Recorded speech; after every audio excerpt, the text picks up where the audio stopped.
It's half a heart. Well, it is a heart. Yeah. But the half is like fabric and it's colorful, so it's the human side, and the other half is like wires. So that's the Yeah. No, that's very, very nice. And what I would point out is that the dynamic of this is quite different from what I anticipated. I thought that the music would be out there first, right? Me too. And yeah, that we would just be following them.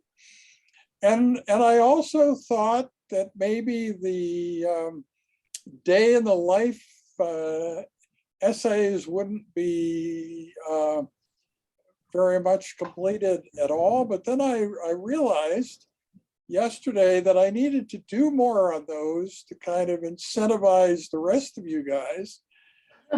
So really what it means is yours is the first piece that's done, that's finished, So that's really, really exciting. And so this, and ironically, here I was worrying that I would be late, I know. I would be the last one. Yeah, that looks very, very nice. The snippets at least. Yeah, but I'll just move my computer elsewhere because my background's a mess. I don't want that recorded, but I'll move it and then you'll have a clearer view. So give me a second. Okay. Yeah, that's fine.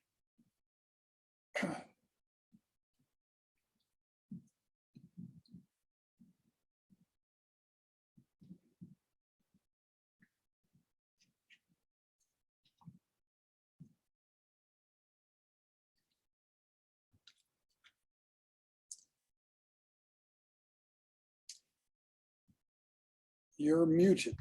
Yes, here I am again, but I'm just going to turn off the video background blur and now it'll be actually visible. Okay, yeah, cool. There you go. Yeah, so tell us a little bit about how this was made and what it's made of and so on. Yeah, so now there's too much light. I'll just fix that because now I can't see anything because there's too much light. No, in the beginning I wanted to do something that had like that used sort of this idea of like wires. So I wanted to start with something that had wires in it. I was gonna like mold it out of epoxy clay, the whole thing, but then I decided against that. So I started with like a wire frame of a heart, and the idea was always like half like a human heart, half of a sort of more mechanical robot thing, yeah robot. So I was gonna actually put like epoxy clay on that slide, but I thought, oh, it would be heavy. Yeah, I think it's fine the way it is. Yeah. And yeah. Fabric was from scrap fabric that I had from different sewing projects. And so the tubing is actually from Keith's CFAB, because he has a CFAB that there's like this part that connects, to his face and the tubing. Right. And he changed the tubing. So a few days ago, he was like, "Oh, I'm gonna get rid of this. Do you want this for your crafts or whatever?" And I said, "Yes, yes, it'll yes. be perfect for Kim's sculpture." Let me tell you the way I almost died in a very dramatic way.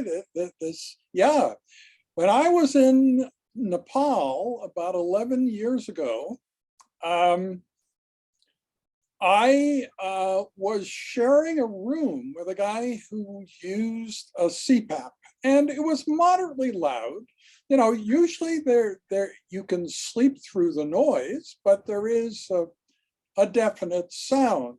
And the other thing about it is when you're sleeping with a CPAP, I think it makes it a little bit harder to hear other noises going on, right? Right. So I had this very important phone call with somebody in Canada that I decided to do on the back porch of this dwelling that this guy and I shared. and he had already gone to bed, was using the CPAP. And one thing I didn't realize was that the sliding door to the back porch that I was on was sort of self-locking, that it had a mechanism where it slammed shut and then locked, and you couldn't get in from the outside.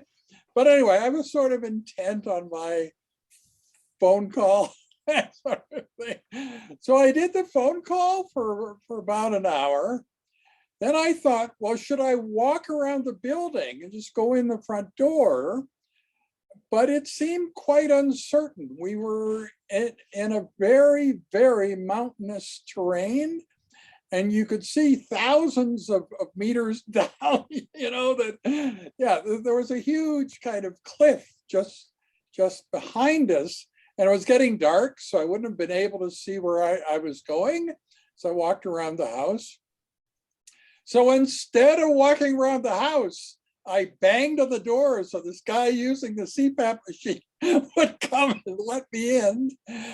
And then the next morning we examined, the likelihood that I could have survived walking to the front of the house. And that was not possible. I would have fallen to my death, trying to get around to the front door. So I before that time, I hadn't really given much thought to CPAP machines, but after my life was saved in that way by the guy on the CPAP, I give them a lot of respect now. Yeah, so that's my story. And why didn't I ever write that up? It's a bit too stupid, right?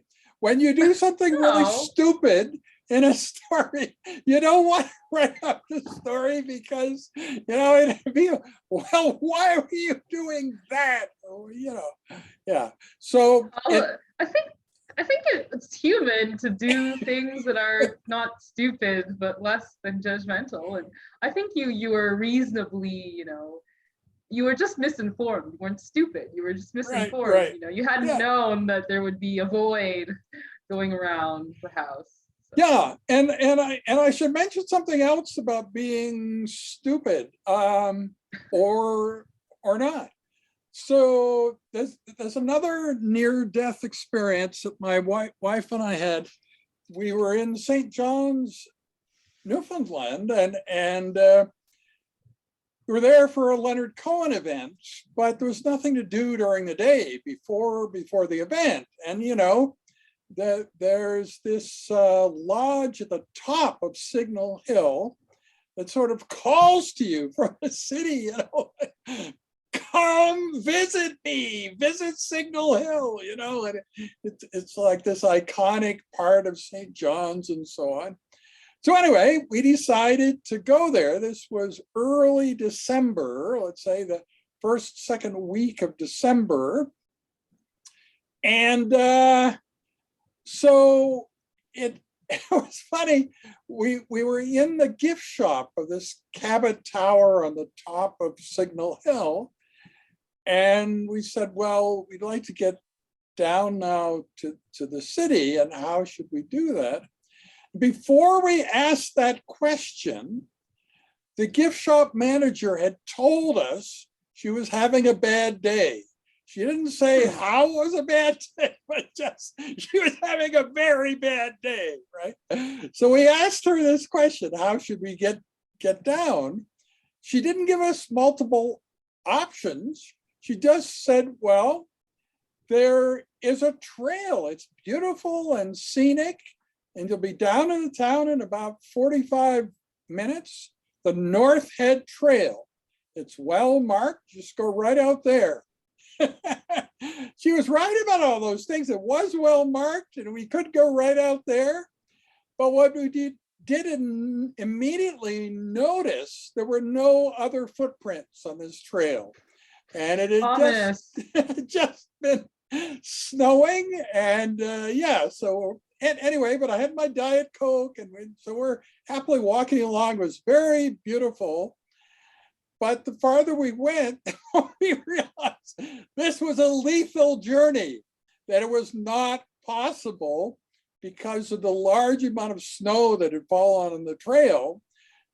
They had multiple bridges. I think there are about 35 bridges Wow. on this trail. It's a very bridged trail, and Wow, yeah. it's just sort of on the cliff edge of Signal Hill. And so we kept walking, and it got more and more slippery. Now, my wife was wearing a normal coat, that has some friction value. Like if you lie down on the coat, you don't slip. But I was wearing this sort of futuristic coat that had a very, very shiny surface. Kept slipping low friction Yeah. coefficient. Oh dear. Kept slipping toward the edge, and Elaine said, "I don't think I can help you." And that was right. She couldn't. Anyway, finally we got to the 21st bridge, and I grabbed hold of a wooden beam from that bridge, took out my cell phone and called 911. Now, these were primitive days. It was 1994, and cell phone coverage was so primitive that we didn't actually have access to any network on Signal Hill. But you notice on your cell phone bill, you pay an extra fee for 911 access. And that gives you access in situations like this, where you don't have access to the network, but you need to be rescued, right? So I called. There was actually a family who died recently because they were stranded in like this desert hiking trail or something, but they didn't call 911. That's the problem. They called different people, but there was no network, but they didn't realize that they should have called 911, which has extended network coverage. They never did, and they were found dead. Right. So it's lethal to not call 911. Oh. Yeah. And I had an extra battery, an extra charged battery, which is good because the sea spray from this lethal cliff edge that kept coming up and wetting us and the cell phone. So the cell phone was getting shorted out and so on. But by switching the batteries back and forth, I could keep it going. So I reported exactly where we were. And the 911 people said, "We will come and rescue you." Okay, so you managed to get to 911. Yeah, and indeed, they did. And it was a slow news day. So, I mean, we were on everything, radio, TV, so on. Yeah. And they really protect the rescuers. There was like a team of 6, but only one guy came down to the dangerous surface where we were, and he brought 4 ropes. Now, why did he bring 4 ropes? You think 3 ropes? No, 4 ropes, because we had this camera, which was so big and clunky that it needed its own rope. It was not the era of miniaturization. And they sensed that maybe we should save the camera too. So at 4 ropes, 1 for him, 2 for the 2 of us, and then one for the camera. And the other people assisted then in pulling us all up to the next safer level and so on. And I finally arrived back up at Cabot Tower, and my lips were sort of frozen, and I was interviewed by these TV people. It was kind of funny. I was talking with frozen lips, right? But it still was before the Leonard Cohen performance. So anyway, the police brought us back to the hotel. We freshened up, and right in the center of the auditorium, we were like the guests of honor, these seats for Kim and Elaine Soles. And we walked in just a few minutes late, but Leonard Cohen found out about this and sent me a message. "I'm glad you're back on terra firma." So, yeah. And so that was another. So anyway, I kept telling this story, and the story was in the newspaper and radio and TV, so on. And my good friend Phil Halloran, the head of the renal unit here, I told the story and said that, the manager of the gift shop had only given us one option. It's not like she said, or you could do this, or no, she just said, just go down the North End Trail. So it wasn't a stupid thing to do. And Phil said, that's the important thing, not stupid.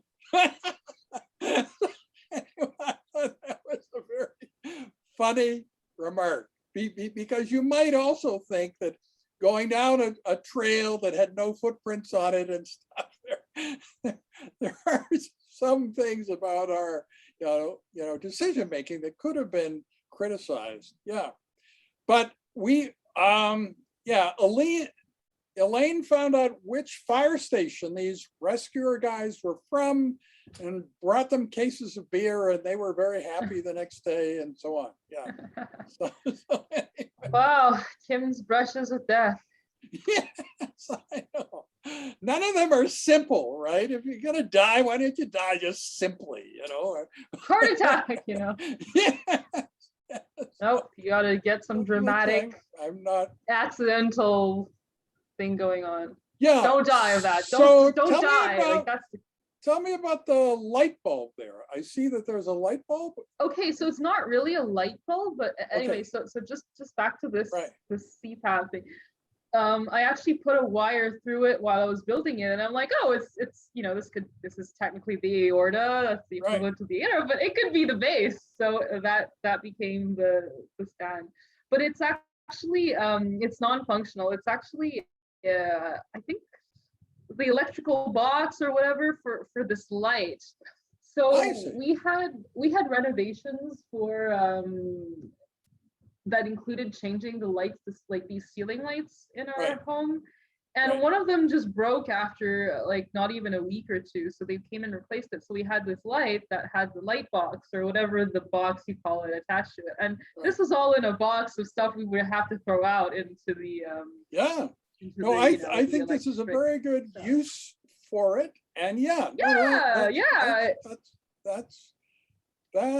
that's good. So I'll tell you a third Kim Sola's and Kevin Sola's story about found art. So the Butter Dome, which you might have missed in your brief visit here because you were so focused on your residency interview that you didn't notice the Butter Dome. But there's this huge yellow building on the university campus that looks sort of like a giant slab of butter, known as the Butter Dome, and that's the physical education building. That's not far from our home. So my son Kevin, when he walked back and forth, he was often walking by this building. And they had trees along the building, and then grading to kind of protect the ground around the trees, and then cement outside the grating. And one of these gratings had gotten damaged, and they put it up against the side of the Butter Dome, and like things calling to us, like Cabot Tower was calling to us, go see Signal Hill. Well, this grating up against the side of the Butter Dome kept calling to Kevin, make art out of me, make art out of me. So on Easter morning, which is almost a year, not a year, but almost equivalent to your anniversary of the Butter Dome incident. We're approaching that, right? Yeah. So on Easter morning, you would have thought we were like preparing for some Easter dinner or something. But no, I was very, very work oriented. I even had a secretary working for me on Easter Day, typing up something or other. And so let's say I was preoccupied. And so when Kevin asked me this question, Dad, there's this piece of junk that's too big for me to carry home. Would you mind bringing the car? And we will take it home. I said, sure, son. Because I'm all for my children's creativity and art, and I mean, what could you possibly object to? So yeah, I take the car and we open up the trunk and we put in this grating, and then another car, which is an unmarked university police car, pulls up behind us. What are you doing? And we're gonna make art out of this junk. Yeah, and anyway, so then they discovered that I was chairman of pathology here. And that doesn't happen very often, where a major medical leader gets caught flagrantly violating the law, So we captured a big, whatever, the big university honcho who was trying to steal a part of the Butterdome. And so they called the city police. And then they then the campus police began talking to us.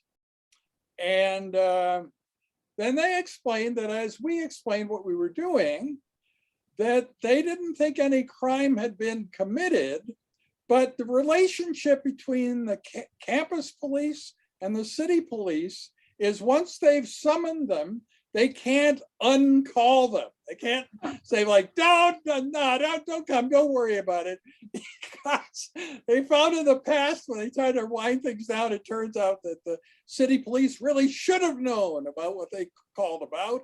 So the city police, if the campus police say come, they come, even if the campus police say, never mind. So they came to explain it all over again. And for the first time, I got Mirandized. You have the right to remain silent and all. So I thought, wow, this is really like something out of a movie. And then they also concluded that we had not violated any law, and we just needed a bit of a better understanding of who owns discarded items. If you're going past somebody's house and they have something that looks highly desirable to you in their garbage pail, you can't just take it. You have to ask them. That the fact that it looks like they're discarding it does not mean you can automatically have it. And I guess I sort of knew that. So anyway, so that was another thing that happened. And did he end up getting his piece of discarded equipment? No, they told him the route he could go through to try to get it, but it seemed a bit tedious for a teenager to do that, so he didn't actually do it. But he did make a lot of other cool pieces of found art. So I'm very pleased that we now have a piece of found art from you. And I wanted to also say something else. I have recently been reviewing the video of the Bob Montgomery teaching session about xenotransplantation. And you will remember you were a part of that. Yeah, but I had so forgotten how charismatic your performance was. Really? Part of that video, yeah. Yeah, I mean, you're the only sort of example of somebody that I'm mentoring or something. And we talk about huge cadre of students and residents and fellows, but you're the only actual one there, right? So, and Dr. Montgomery and I are talking all about, our responsibility to teach and how that's the reason that at this meeting he's at, he took 2 hours out to spend with us because of you guys, right? Because he was contributing to your life and so on. Yeah, but you're part of that. You're like from central casting. If you were asked for an actress, come bring somebody in to represent the students. Yeah, you were just ideal. And the way you looked and what you said and everything, with my background and like my office, my cozy office. Yeah. Even that, you could see what the size of the cubicles were, and you could get the idea of what kind of milieu you were in. Yeah. No, it was really, really cool. No, I loved it. It was so great. He was amazing, and I was very, very inspired. So thank you so much for inviting Dr. Yeah, to yeah, talk to us. It yeah. was, wow, like just super great. So I think I'm going to unrecord now.